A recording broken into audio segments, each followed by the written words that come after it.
Assalamualaikum warahmatullahi wabarakatuh. Hai semuanya, apa kabar? Selamat datang di channel Ayo Belajar IPA bersama Ibu Rosa. Pernahkah kamu ke tempat pencucian mobil? Jika kamu pergi ke tempat pencucian mobil, kamu akan menemukan bahwa pompa hidrolik mampu mengangkat mobil yang sangat berat. Tahukah kamu bagaimana prinsip kerja alat tersebut sehingga mampu mengangkat mobil yang sangat berat? Tahukah kamu bahwa pompa hidrolik tersebut memanfaatkan prinsip tekanan zat cair atau tekanan gas untuk mengangkat mobil? Agar mengetahuinya lebih dalam, ayo kita belajar IPA bersama.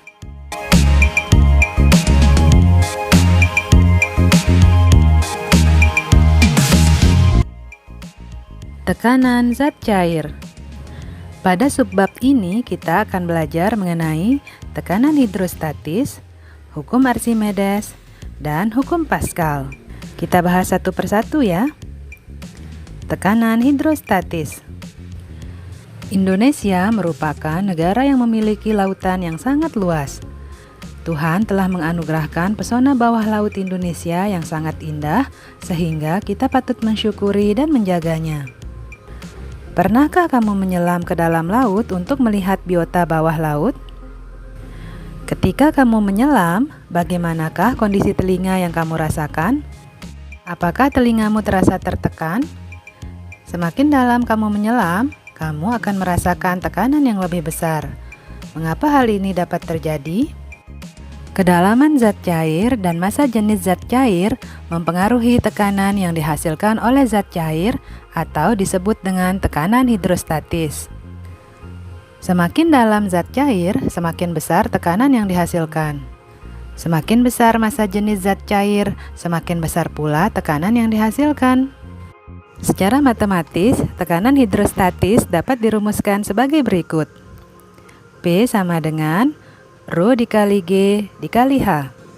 Dengan P sama dengan tekanan, satuannya Newton per meter persegi, Rho sama dengan massa jenis zat cair, satuannya kilogram per meter kubik, G sama dengan percepatan gravitasi, satuannya meter per sekon kuadrat, dan H sama dengan tinggi zat cair, satuannya meter. Tekanan hidrostatis ini penting untuk diperhatikan dalam merancang berbagai struktur bangunan dalam penampungan air, misalnya pembangunan bendungan untuk pembangkit listrik tenaga air atau PLTA. Selain PLTA, para arsitek kapal selam juga memperhitungkan tekanan hidrostatis air laut, sehingga kapal selam mampu menyelam ke dasar laut dengan kedalaman ratusan meter tanpa mengalami kebocoran atau kerusakan akibat tekanan hidrostatis. Apakah kamu mengetahui bahwa manusia hanya mampu menyelam hingga kedalaman kurang lebih 20 meter? Hal ini dikarenakan paru-paru manusia tidak dapat menahan tekanan yang besar, atau lebih dari 240.000 Pascal. Hukum Archimedes. Pernahkah kamu melihat kapal selam? Adanya tekanan hidrostatis menjadi pertimbangan dalam merancang struktur dan pemilihan bahan untuk membuat kapal selam. Salah satu bahan yang tahan terhadap tekanan hidrostatis air laut yang sangat besar adalah baja. Tahukah kamu bahwa baja merupakan logam yang bahan utamanya terbuat dari campuran besi dan karbon? Dengan demikian, baja memiliki massa jenis yang lebih besar daripada massa jenis air laut. Coba kamu pikirkan, mengapa kapal selam maupun kapal laut lainnya yang terbuat dari baja tidak tenggelam? Padahal massa jenis baja jauh lebih besar daripada massa jenis air laut. Ketika suatu benda dimasukkan ke dalam air, beratnya seolah-olah berkurang. Peristiwa ini bukan berarti ada massa benda yang hilang. Berat benda berkurang saat dimasukkan ke dalam air disebabkan oleh adanya gaya apung yang mendorong benda ke atas atau berlawanan dengan arah berat benda. Secara matematis dapat dituliskan sebagai berikut. Gaya sama dengan berat benda di udara dikurangi berat benda di air, sehingga berat benda di air sama dengan berat benda di udara dikurangi gaya apung. Fenomena ini dipelajari oleh Archimedes yang hasilnya kemudian dinyatakan sebagai hukum Archimedes sebagai berikut. Jika benda dicelupkan ke dalam zat cair, maka benda itu akan mendapat gaya ke atas yang sama besar dengan berat zat cair yang didesak oleh benda tersebut. Archimedes adalah seorang berkebangsaan Yunani yang terkenal sebagai ahli matematika, astronomi, filsafat, fisika, dan insinyur. Suatu hari, ia diminta Raja Hieron II untuk membuktikan bahwa mahkotanya benar-benar berasal dari emas murni. Archimedes merasa kesulitan menentukan massa jenis mahkota tersebut karena tidak bisa menghitung volume mahkota. Hingga pada akhirnya, saat Archimedes menceburkan dirinya ke bak mandi, ia mengamati adanya air yang tumpah dari bak tersebut. Seketika itu Archimedes berteriak, "Eureka! Eureka!" Archimedes menyadari bahwa volume air yang tumpah tersebut sama besarnya dengan volume tubuh yang mendesak air keluar dari bak. Melalui temuan tersebut, Archimedes dapat membuktikan bahwa ternyata mahkota raja tidak berasal dari emas murni, melainkan dicampur dengan perak, sehingga pembuat mahkota tersebut dihukum mati oleh sang raja. Menurut Archimedes, benda menjadi lebih ringan bila diukur dalam air daripada di udara, karena di dalam air benda mendapat gaya ke atas. Ketika di udara, benda memiliki berat mendekati yang sesungguhnya. Menurut hukum Archimedes, besar gaya ke atas adalah gaya apung sama dengan massa jenis zat cair dikali percepatan gravitasi dikali volume zat cair yang dipindahkan. Hukum Archimedes tersebut digunakan sebagai dasar pembuatan kapal laut atau kapal selam. Suatu benda dapat terapung atau tenggelam tergantung pada besarnya gaya berat dan gaya apung.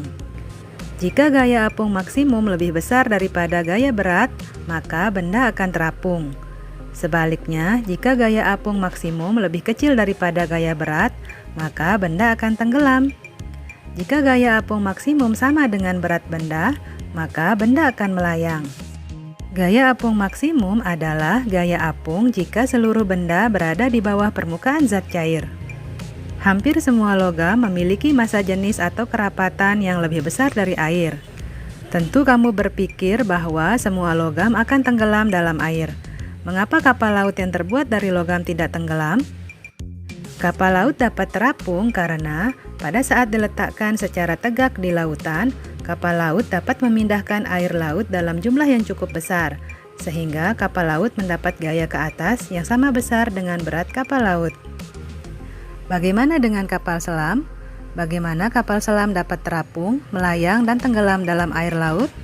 Pada prinsipnya, kapal selam dapat memiliki kemampuan tersebut karena berat kapal selam dapat diperbesar dengan cara memasukkan air ke dalam badan kapal dan dapat diperkecil dengan cara mengeluarkan air dari badan kapal. Ketika kapal selam akan tenggelam, air laut dimasukkan ke dalam penampung dalam badan kapal. Berat total dari kapal selam menjadi lebih besar daripada gaya ke atas, sehingga kapal selam dapat tenggelam. Agar tidak terus tenggelam, pada kedalaman tertentu, air dalam badan kapal selam dikeluarkan kembali dari penampung, sehingga berat total dari kapal selam sama dengan gaya ke atas. Hal ini menyebabkan kapal selam melayang dalam air. Saat kapal selam akan mengapung, air dari penampungan pada badan kapal dikeluarkan, sehingga volume total dari kapal selam menjadi lebih kecil daripada gaya ke atas, sehingga kapal selam dapat mengapung. Hukum Pascal. Pernahkah kamu melihat mobil yang dicuci di tempat pencucian kendaraan? Mobil di tempat pencucian kendaraan akan diangkat dengan menggunakan alat pengangkat yang disebut pompa hidrolik untuk membantu pencuci mobil menjangkau semua bagian mobil yang akan dibersihkan.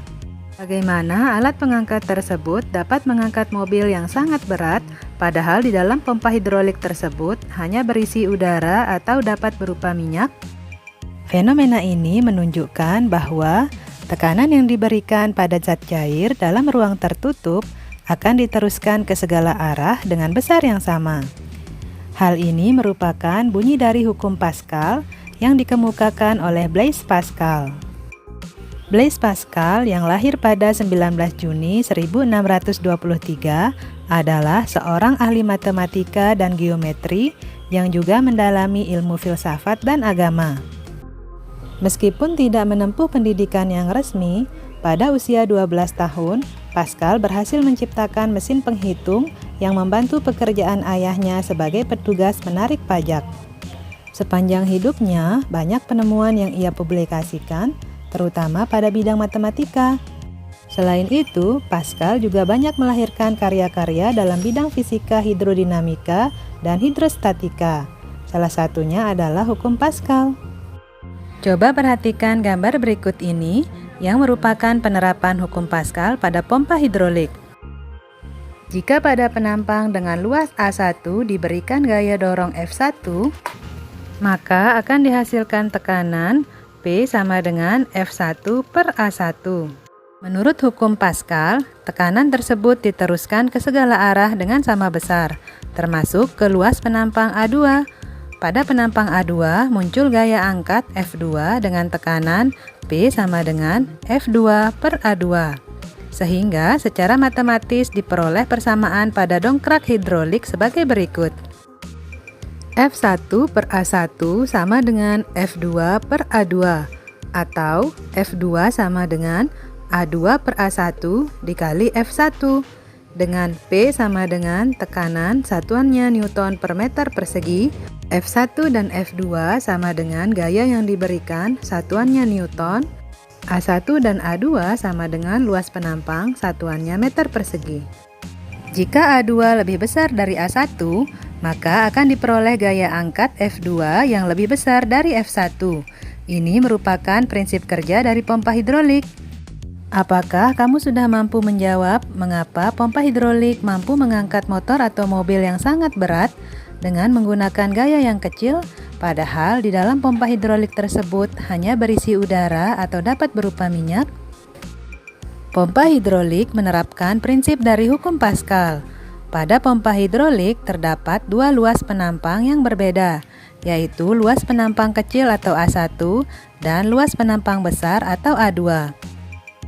Luas penampang kecil atau A1 misalnya 1 cm persegi akan diberi gaya yang kecil atau F1 misalnya 10 Newton, sehingga menghasilkan tekanan sebesar 10 Newton per cm persegi. Tekanan akan diteruskan menuju luas penampang besar atau A2 misalnya 100 cm persegi, sehingga F2 sama dengan F1 dikali A2 dibagi A1 sama dengan 10 Newton dikali 100 cm persegi dibagi 1 cm persegi sama dengan 1000 Newton. Berdasarkan contoh tersebut dapat dilihat bahwa hanya dengan memberikan gaya 10 Newton pada luas penampang kecil mampu menghasilkan gaya 1000 Newton pada luas penampang besar.